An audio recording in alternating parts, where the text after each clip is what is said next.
Welcome to the Operation Bohica podcast. My name is Kevin. Usually, I wait until Tuesday to give my thoughts on what the New York Jets did or did not do, which is today what they did not do, which was win.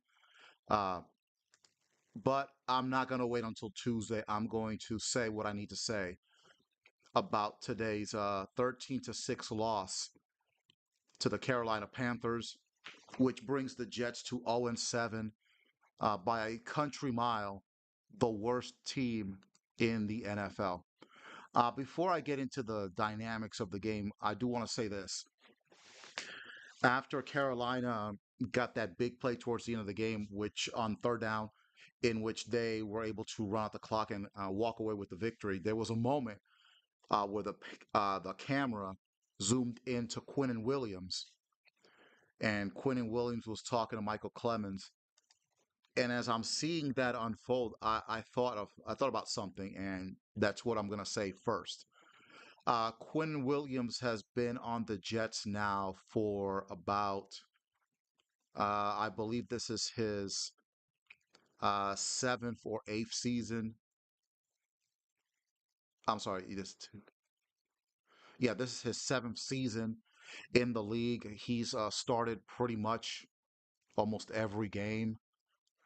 He's started every game the last 5 years, 4 or 5 years. I'm going to say this. The Jets need to do right by Quinnen Williams, and the Jets need to trade Quinnen Williams and trade him to a contender. Do not trade him to Buffalo. Do not trade him to the Patriots. Obviously, you can't trade him to Miami. Miami has nothing to offer Quinnen Williams, but Quinnen Williams deserves to be on a contending team. If you go back to the end of last season, tweeted after the Jets were not going to bring back Aaron Rodgers, I'm going to have to go through another rebuild. And that's when Aaron Glenn kind of put the clamps down and basically told him not to talk to the media anymore, which was a good move by Aaron Glenn. But look, Quentin Williams ended up being right.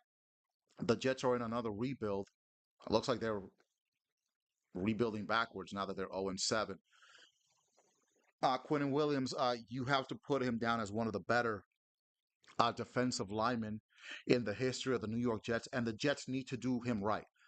They need to show gratitude and appreciation for him, and they need to trade him to a contending team. They need to trade him to a Kansas City. They need to trade him to a Tampa Bay. They need to trade him, to a Pittsburgh, to the Colts, a team that has a legitimate chance of getting into the playoffs and possibly to the Super Bowl. Again, not trading him to Buffalo, not trading him to New England, but you do need to trade Quentin Williams. The man deserves so much better than that.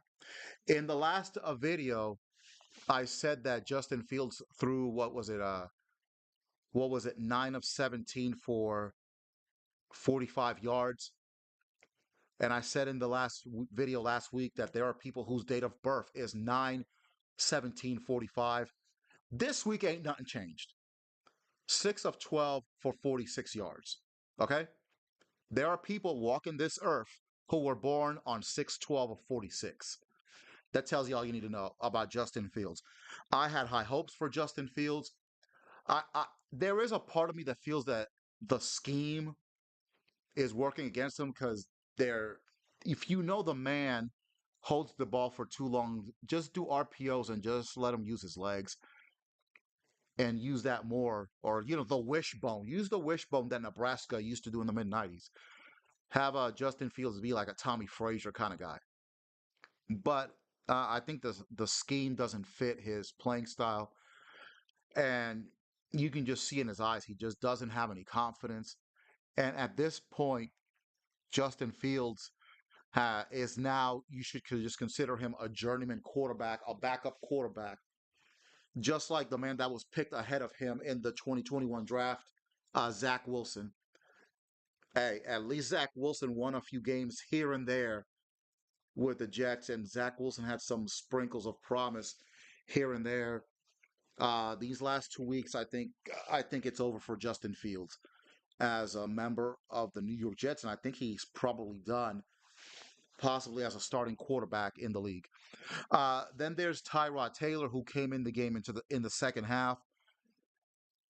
To a point, he was not much better. They did that gadget play. Alan Lazard was wide open. It ended up being an incomplete pass. 10 of 22, 126 yards, two interceptions. Tyrod Taylor, don't you ever throw in the area of J.C. Horn. J.C. Horn, that first interception, that was a great play by J.C. Horn. That would have been a touchdown that would have tied the game. Um, and who knows what would have happened if that touchdown had been caught, but Tyrod Taylor underthrew him. Unfortunately, J.C. Horn again made a great play. I would trade J.C. Horn for Sauce Gardner. That's just a little side note. Sauce Gardner got hurt. I believe he's in concussion protocol, so he might not play against Cincinnati next week. The offense was horrific. Brees Hall only 11 carries for 38 yards. At least a little. You did see a little bit there for Tyler Johnson. Tyler Johnson had a good game, 3 catches for 60 yards. Obviously the Jets were without Garrett Wilson due to injury. We did see an Alan Lazard sighting. Uh, Josh Reynolds, 3 of 29. Mason Taylor, a bit of a bright spot. They need to throw to Mason Taylor more often. Tyler Johnson could be emerging. We'll see, but obviously he's neither one of those guys are legit number two receivers, and I'm referring to Tyler Johnson and Josh Reynolds. Mason Taylor, I think that the Jets found something in him. Just got to feed him the ball more often. The offense just horrific. And again, look, I've been very critical of the defense because throughout the first 5 losses, it was really the defense that was not playing well. I got to give it to them this week. You can make a case that they were better than last week against Denver. Only this time around, only gave up 13 points again. Jamie and Sherwood was on point with 10 tackles, 7 solo tackles. He had a sack as well. I mean, he laid it on Andy Dalton, laid the wood to him. The aforementioned Quinton Williams, 8 tackles. Malachi Moore is emerging at free safety. I'm liking him. Jawan Briggs got a sack as well. Will McDonald, not so much. Azari Thomas got his opportunity. He had 3 tackles. He did get burned on that third down towards the end of the game. If the Jets had stopped Carolina on third down, they might have had one last chance. But with the way this offense has been playing, they probably would not have scored, unfortunately. So the Jets fall to 0-7. The coaching, uh, uh, man, Aaron Glenn. Uh, what can I say? What can I say? Just just awful, awful. 0-7. The Jets could conceivably be with better game management. The Jets could conceivably be 5-2 right now. They got blown out by the Bills. They got blown out by the Cowboys, but they were in every other game this season. Unfortunately, week one, you know what happened with the Steelers. The Steelers get that game-winning field goal. The Buccaneers, if the defense had done its job, they could have won that one. They had opportunities to win the Dolphins game, and of course, last week against the Broncos with the horrible mismanagement towards the end of the first half and the end of the game. And then here with the just awful, pathetic offense. Cannot blame the defense. The defense only gave up 13 points. So you can't blame the defense. Again, the Jets could be 5-2, but no, they're 0-7. And unfortunately, the it's things are starting to heat up for Aaron Glenn. I really hope that they can get a couple of wins. I don't want them to go 0-17 because if they go 0-17, I think Aaron Glenn is gonna get the axe, and that's probably gonna be the same fate for Darren Muji. I want to give Aaron Glenn the chance. It's like they're close, but they can't seem to turn the corner. And that's why I'm saying that the Jets should trade Quinn Williams because he deserves better. I was talking to somebody earlier online, and Quinn Williams at this point, he's almost become the modern day Cortez Kennedy. Now, for all you young cats that have never heard of Cortez Kennedy, rest in peace, Cortez Kennedy, a Hall of Fame defensive tackle. He played from 1990 to 2000 for the Seattle Seahawks. Played his entire career with Seattle and was on some bad Seattle teams. This is way before the Legion of Doom and Pete Carroll and Russell Wilson and Marshawn Lynch. Cortez Kennedy, an eight-time Pro Bowler in his 11 seasons. He was Defensive Player of the Year in 1992, a year in which the Seattle Seahawks finished 2-14.